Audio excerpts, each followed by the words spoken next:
안녕하십니까. 행복한 안식일입니다. 2월의 둘째 안식일이 시작되는 첫 시간, 방송을 통하여 예배 함께 하신 여러분 모두를 예수님의 이름으로 환영합니다.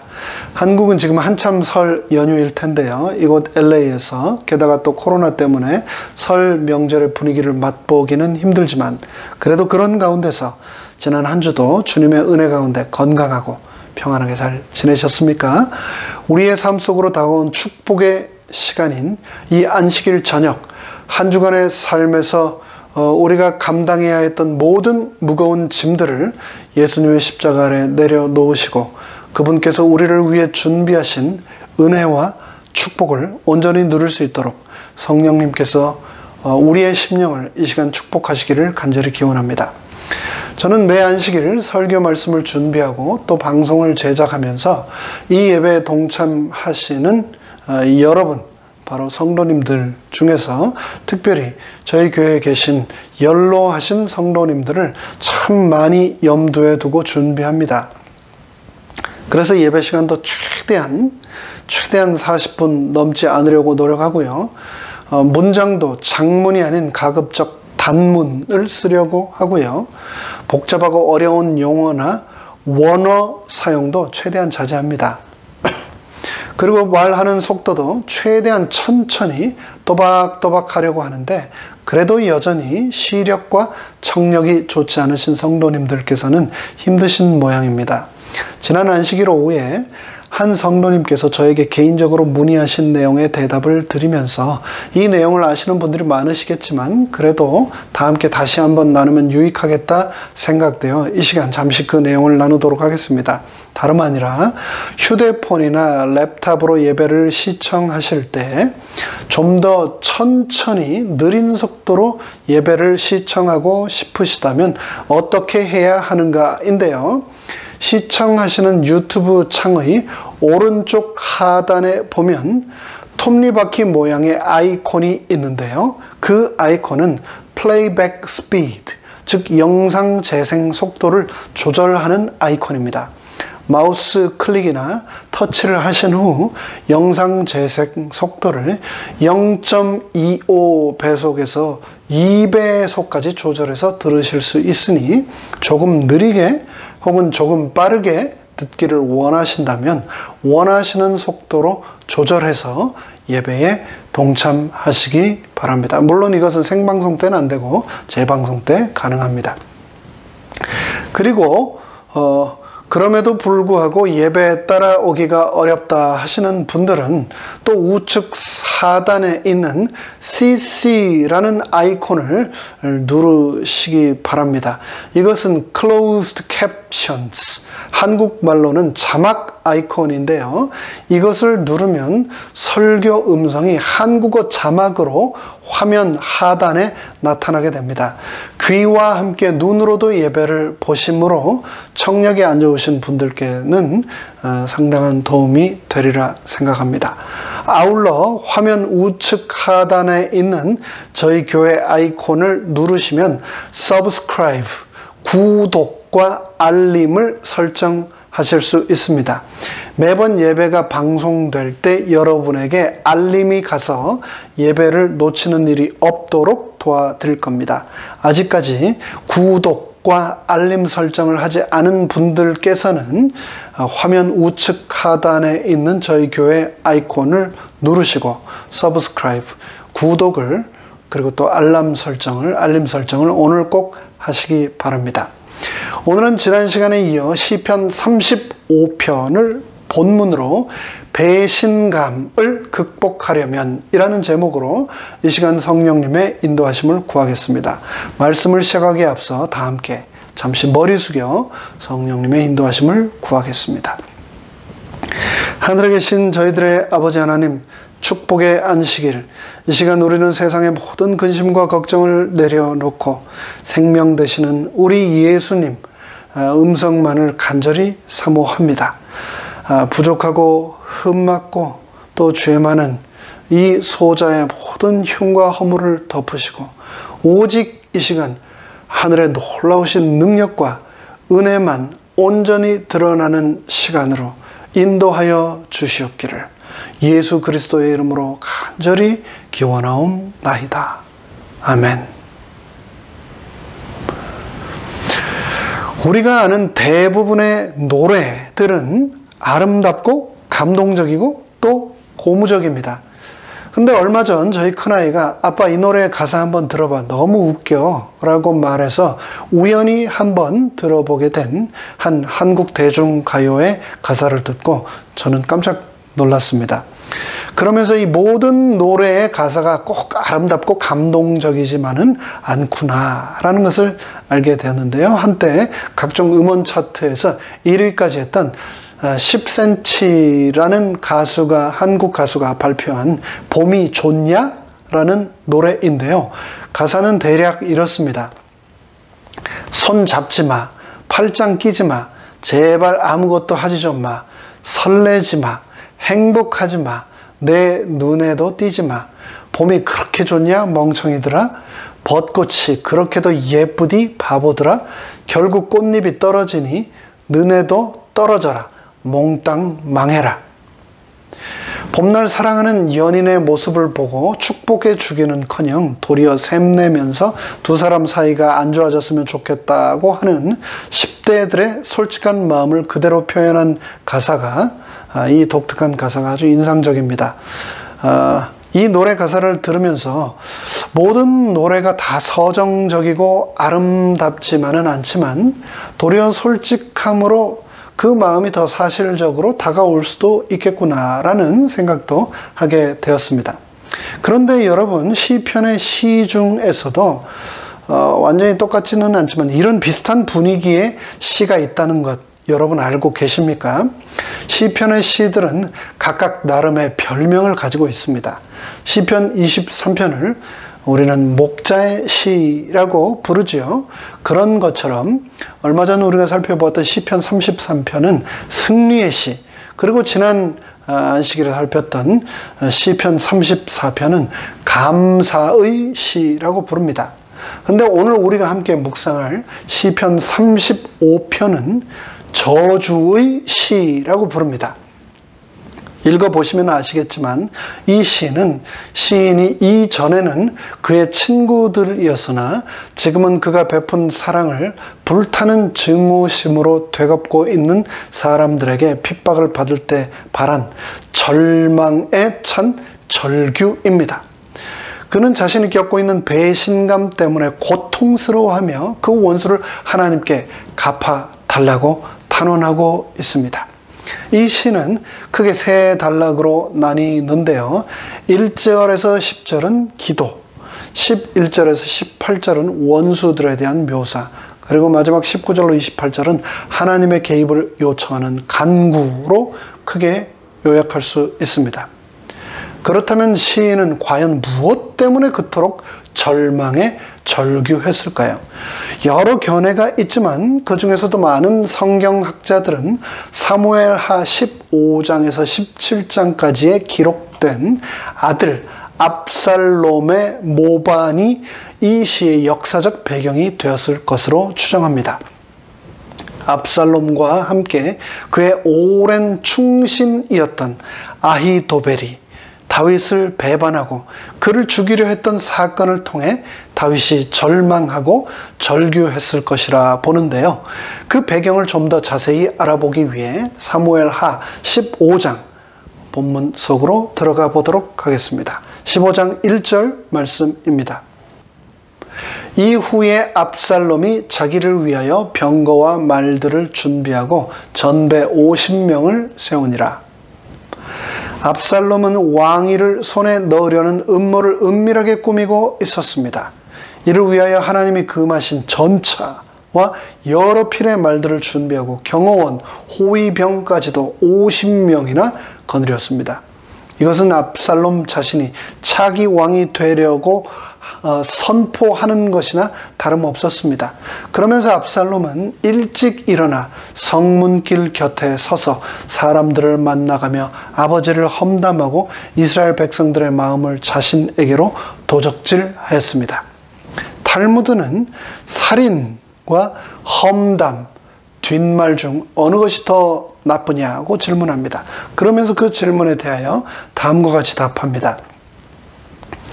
살인은 한 사람을 죽이지만 험담, 뒷말은 하는 당사자, 듣는 사람, 그리고 험담의 대상이 되는 사람, 세 사람을 동시에 죽이는 살인이기 때문에 험담은 살인보다 더 나쁘다고 말입니다.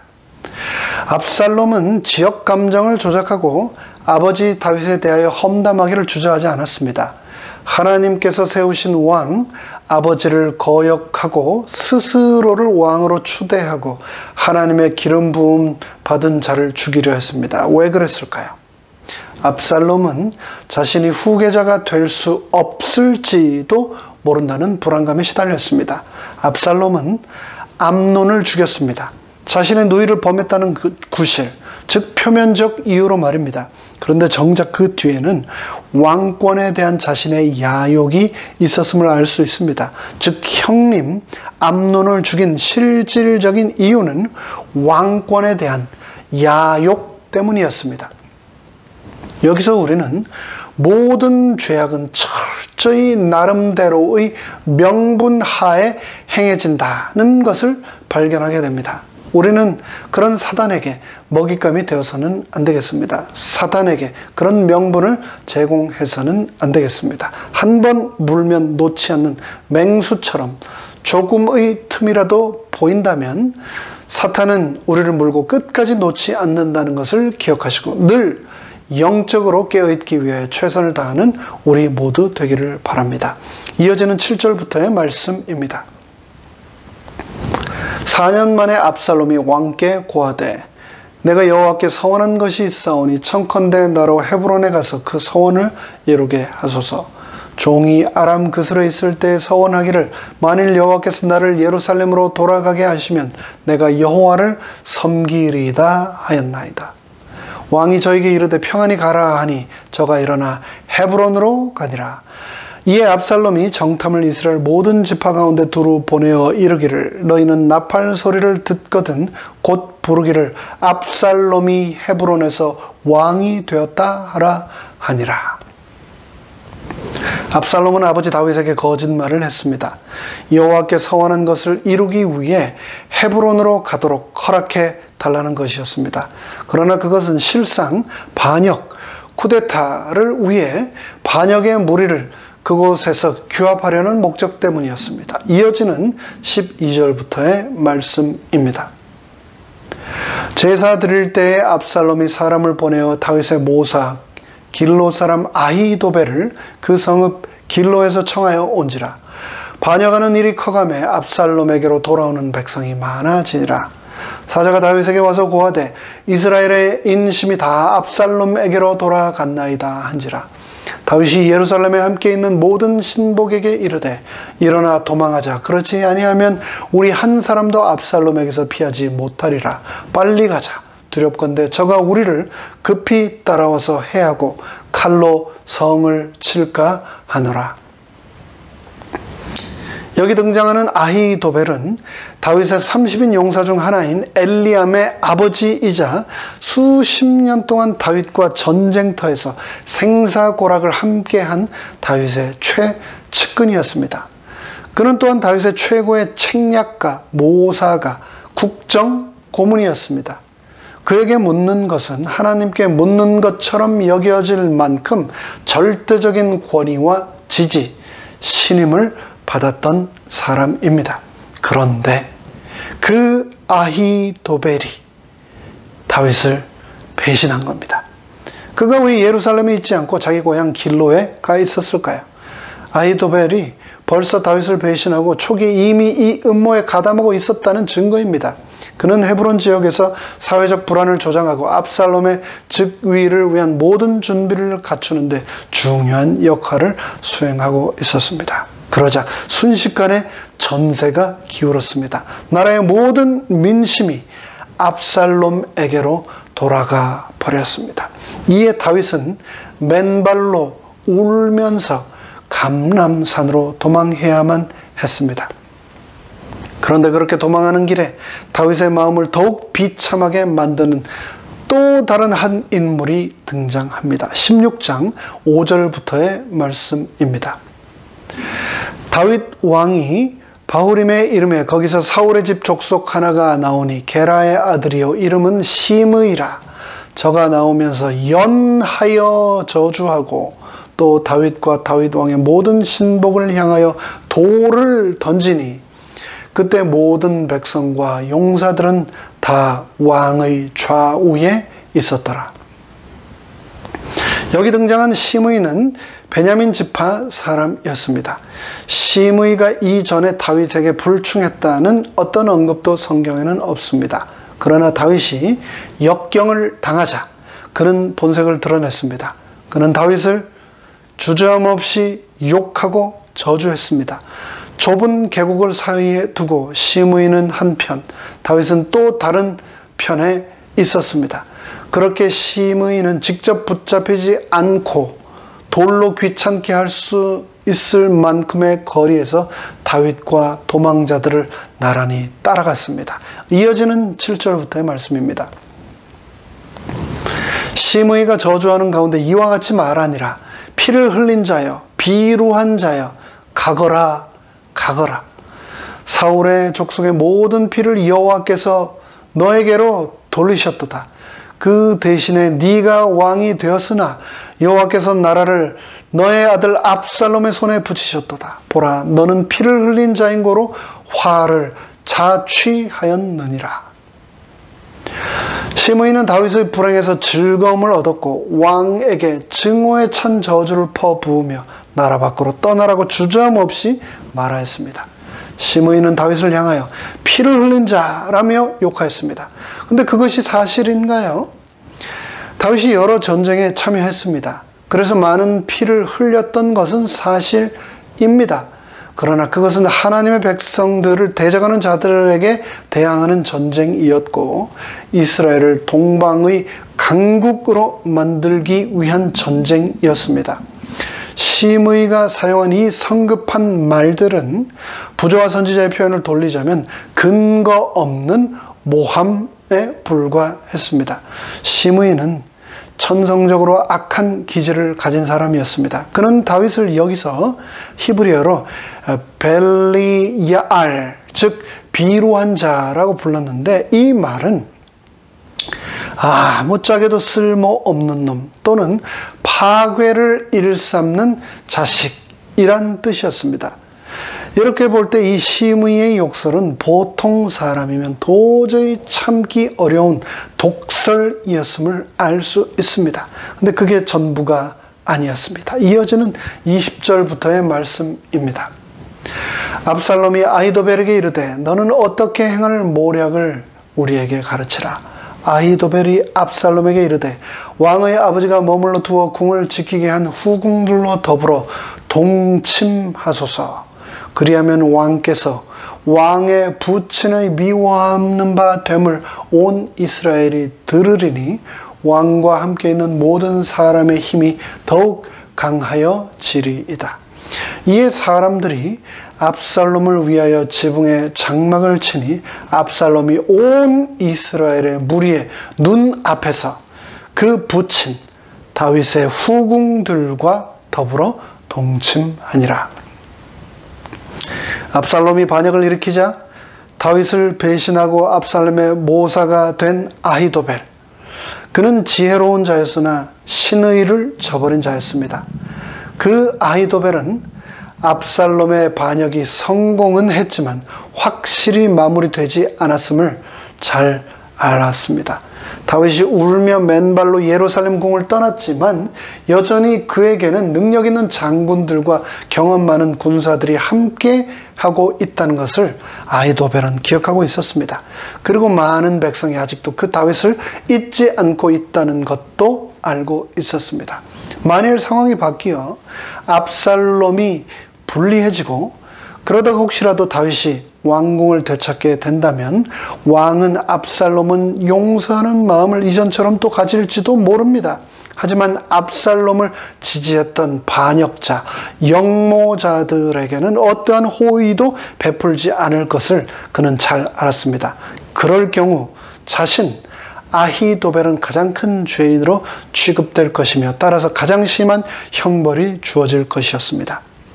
교활한 모사였던 아히도벨은 어떤 대가를 치르더라도 이러한 상황을 방지하기로 결심했습니다. 그래서 압살롬을 그의 아버지와 두 번 다시 화해할 수 없는 상황으로 철저히 파괴하는 것이 그에게는 너무나 필요했습니다.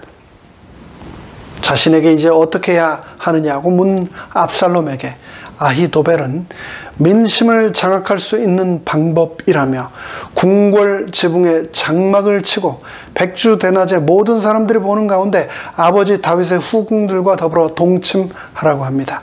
그리고 압살롬은 아히도벨의 지시에 따라 하나님 앞과 아버지 다윗 앞에 되돌릴 수 없는 죄를 짓습니다. 건널 수 없는 강을 건너버린 것입니다. 궁에서 일어난 이 모든 소식을 들었을 때 다윗의 마음은 어땠을까요?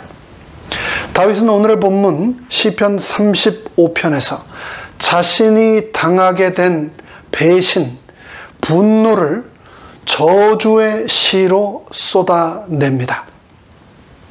여호와여, 나와 다투는 자와 다투시고 나와 싸우는 자와 싸우소서.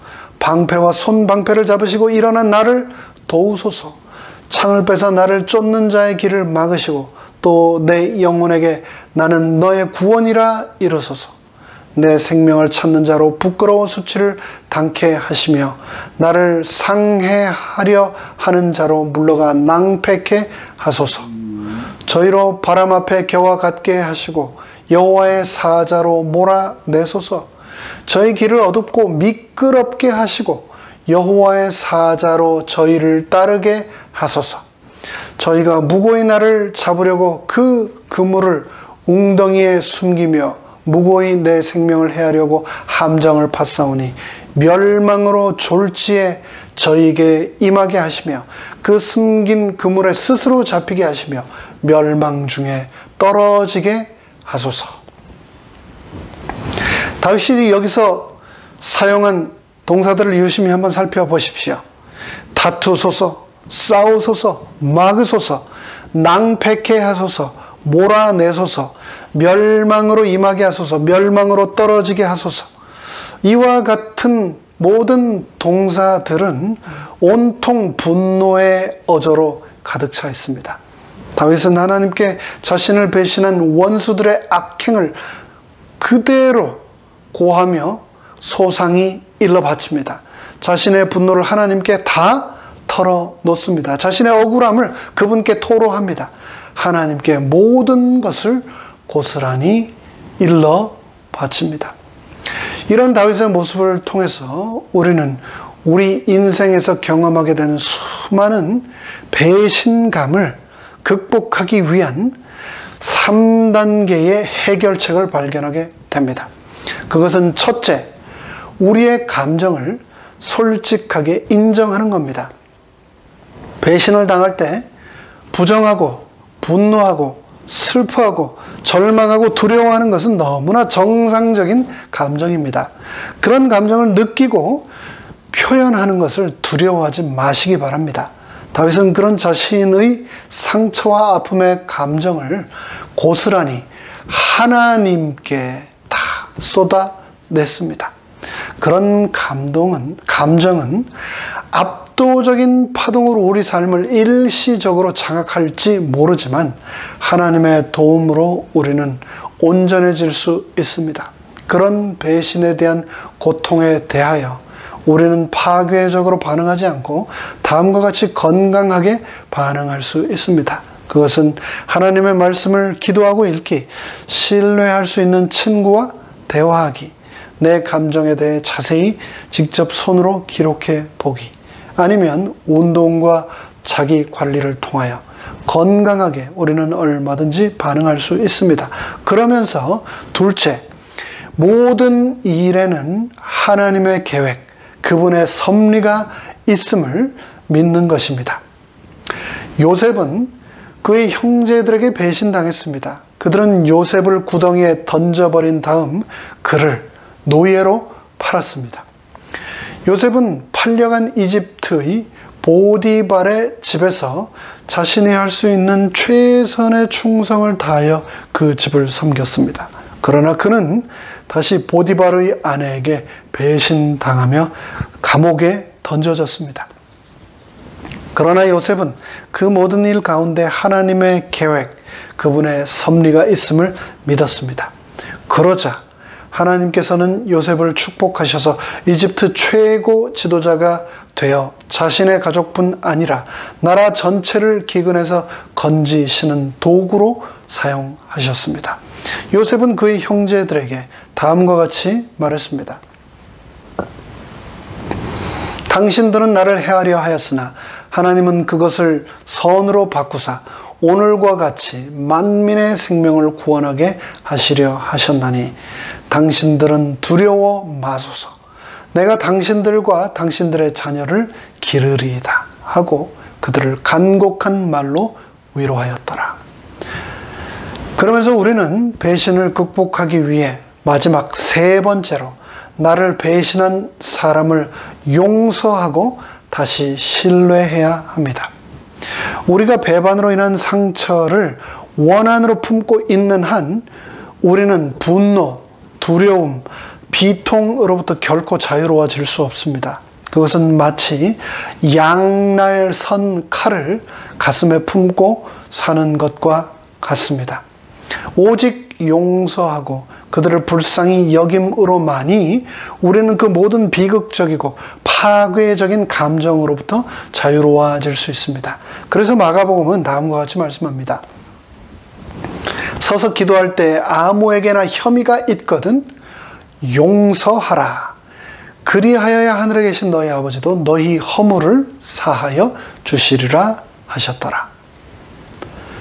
다른 사람의 배반에 대한 나의 용서는 내가 하나님의 용서를 받는 선결 조건, 필수 조건이라고 예수님께서는 말씀하셨습니다. 배신은 신뢰의 관계가 깨어졌을 때 생겨나는 고통입니다. 예수님께서는 하늘 보좌를 버리시고 이 땅에 성육신 하셨습니다. 그분께서는 지상에 계시는 동안 아낌없이 주는 나무처럼 그분의 모든 것을 우리에게 주셨습니다. 그런데 가롯 유다는 그분을 배신하고 그분을 죽이고자 하는 자들에게 은 30에 그분을 팔아넘겨 버리고 말았습니다. 끝까지 지켜주겠다고 호언장담하던 베드로도 그분을 배신하고 3번이나 저주하며 부인했습니다. 그런데 가롯 유다나 베드로뿐만 아니라 우리 모두는 하나님의 표준에 미치지 못하고 죄를 지었습니다.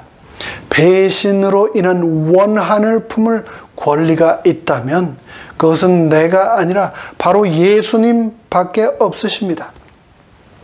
그럼에도 불구하고 예수님께서는 나에게 원한을 품지 않으시고 나의 배신, 나의 죄로 인해 깨어진 신뢰의 관계를 회복하시기 위해 나의 모든 죄값을 십자가에서 그분의 보혈로 치르시고 나를 용서하시고 오늘도 내 마음속에 들어오시겠다며 내 마음 문 앞에 서서 기다리고 계십니다. 그렇기 때문에 예수님의 제자인 우리는 그분이 우리에게 하신 것처럼 나를 배신한 사람들을 용서하고 다시 신뢰할 수 있어야 합니다. 하나님께서 자신을 사랑하시고 용서하신다는 것을 믿고 경험했던 다윗은 이어지는 구절로부터 다음과 같이 노래했습니다. 내 영혼이 여호와를 즐거워하며 그 구원을 기뻐하리로다. 내 모든 뼈가 이르기를 여호와 같은 자 누구리요? 그는 가난한 자를 그보다 강한 자에게서 건지시고 가난하고 궁핍한 자를 노력하는 자에게서 건지시느니라 하리로다. 나의 의를 즐거워하는 자로 기꺼이 부르고 즐겁게 하시며 그 종의 형통을 기뻐하시는 여호와는 광대하시다 하는 말로 저희로 항상 하게 하소서. 나의 혀가 주의 의를 말하며 종일토록 주를 찬송하리로다. 우리는 살다 보면 별의별 사람을 다 만나게 됩니다. 그 중에는 나에게 전혀 무관심한 사람도 있고 세상 무너져도 내 옆에서 한결같이 내 편이 되어 나를 도와주는 사람도 있습니다. 그런데 그 중에서 사사건건 나를 반대하고 핏대를 세우고 달려드는 사람, 또 압살롬처럼 나를 이용해 먹으려는 사람, 시므이처럼 나를 이유 없이 근거 없이 비난하는 사람, 그리고 내가 그렇게 베풀었는데도 내 마음을 다 주었는데도 아히도벨처럼 신의를 저버리고 배신하는 사람이 얼마나 많은지 모릅니다. 내 인생의 걸림돌이 되는 사람, 내 인생의 발목을 잡는 사람이 얼마나 많은지 모릅니다. 그리고 그런 사람들은 언제나 우리 옆에 함께 합니다. 그러나 하나님께서는 그 모든 종류의 사람들을 다 나에게 필요하기 때문에 보내주셨다는 것을 기억합시다. 그리고 각각의 그런 사람들이 나에게 주는 메시지, 그 너머에 계신 하나님을 바라봅시다. 그리고 그들이 나에게 주는 배신과 상처를 통해서 나 자신을 되돌아보는 기회로 삼게 되기를 간절히 바랍니다. 이에 대해서 베드로서는 다음과 같이 권면합니다. 악을 악으로, 욕을 욕으로 갚지 말고 도리어 복을 빌라. 이를 위하여 너희가 부르심을 입었으니 이는 복을 유업으로 받게 하려 하심이라. 또 로마서 8장 28절은 우리에게 하나님의 약속을 다음과 같이 상기시켜 줍니다. 우리가 알거니와 하나님을 사랑하는 자, 곧 그 뜻대로 부르심을 입은 자들에게는 모든 것이 합력하여 선을 이루느니라. 하나님께서는 우리가 경험하는 우리 인생에서 우리가 이해하지 못하는 모든 배신과 상처들까지도 합력하여 그분의 선을 위하여 사용하신다는 것을 꼭 기억하시고 믿으시기 바랍니다. 이제 말씀을 마무리하겠습니다. 오늘 우리는 시편 35편을 본문으로 그리고 사무엘하 15장부터 17장까지를 배경으로 배신감을 극복하려면 이라는 제목으로 성령님의 음성을 간구했습니다. 우리가 인생에서 경험하게 되는 수많은 배신감을 극복하기 위해서 첫째, 우리의 감정을 솔직하게 인정하자고 했습니다. 둘째, 모든 일에는 하나님의 계획, 그분의 섭리가 있음을 믿자고 했습니다. 그리고 마지막 셋째로 나를 배신한 사람을 예수님처럼 용서하고 다시 신뢰를 회복하자고 말씀드렸습니다. 우리 모두 다윗과 같이 우리 인생에서 경험하게 되는 모든 분노, 고통, 배신감을 믿음으로 극복하게 되시기를 간절히 바라며 말씀을 마칩니다. 다 함께 머리 숙여 기도하겠습니다. 하늘에 계신 아버지 하나님, 축복의 안식일이 시작된 이 시간, 우리에게 성령님의 음성을 통하여 우리의 마음의 상처와 좌절과 배신감을 어떻게 아버지 하나님 앞에 내어놓아야 하는지를 말씀하여 주셔서 감사합니다. 내가 살아가면서 만나는 모든 사람들, 경험하는 모든 일 속에 하나님의 계획과 섭리가 있음을 믿고 예수님처럼 그들을 용서하고 사랑함으로 합력하여 선을 이루도록 축복하여 주시옵소서. 예수 그리스도의 이름으로 간절히 축원하옵나이다. 아멘.